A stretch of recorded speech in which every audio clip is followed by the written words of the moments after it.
My name is EJ Farley. I'm a senior here at the University of Arkansas.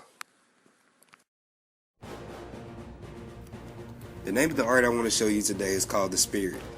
The artists who made this statue are Omri and Julie Amrani. The Spirit is a statue of Michael Jordan, former Chicago Bulls basketball player and arguably the greatest basketball player to ever play the game. In 1993, when Jordan retired from the Bulls for the first time, the owner of the team, Jerry Reinsdorf, thought that a statue would be a good way to honor his legacy for what he did for the Bulls and for the game of basketball, period. Reinsdorf set out to find different sculptors who could create the statue. He received 12 proposals from 12 different artists. He settled on the design submitted by the Amranis. The design shows Jordan in his signature dunking motion, and he is also shown dunking the ball over an abstract group of defenders in the background. Jordan led the Bulls to 6 NBA championships and was considered the best basketball player in the NBA during his time. He is credited with changing the game of basketball and having a huge influence on the way the game is played today. He is by many considered to be the most famous and celebrated athlete of all time.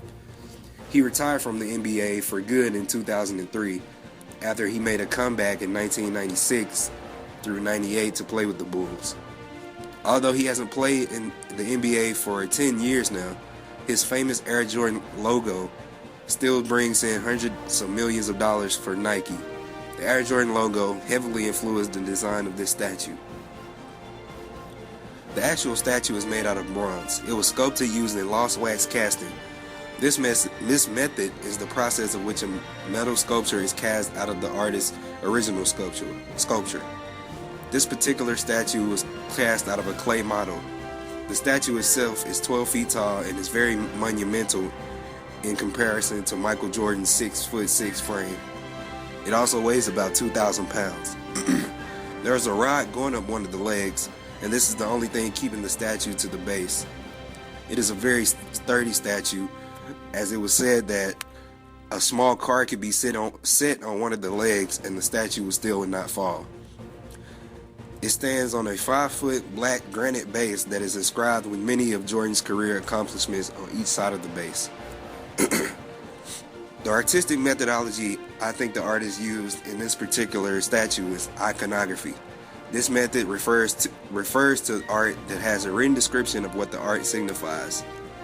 The base of the statue has the words, "Best there was and the best there ever will be," inscribed on it. I believe that this particular piece is very naturalistic and realistic in style. Although it's very monumental in comparison to Michael Jordan's 6'6" frame, I think it accurately represents him. It is a very detailed piece, and the artist said that they spent a lot of time taking photos of Michael so that they could capture every single detail possible. Therefore, I think it is a very naturalistic representation of him. I think the piece's history draws all the way back to the Paleolithic era. This would be sculpture in the round because it is carved all the way out of the original material and is visible from all angles. This piece also reminds me of some of Michelangelo's work. His sculptures, such as the one of David, showed kind of a heroism. David was shown in a stance right after he defeated Goliath. This was a big moment in his life and also a signature moment. I believe that this piece of Michael Jordan does the same thing. It shows Jordan almost as a heroic figure performing his signature dunk. In some ways, he was considered the hero of Chicago. He revived the Bulls into a legitimate NBA franchise, which in turn helped improve Chicago's economy.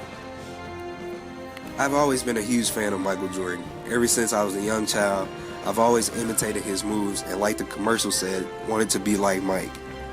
I am also a huge sports fan, particularly basketball.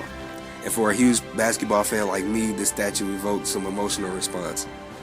I almost felt like I was meeting him in person when I got to see the statue. He is considered the greatest of all time, and as a huge fan of the game, to see this statue was a privilege.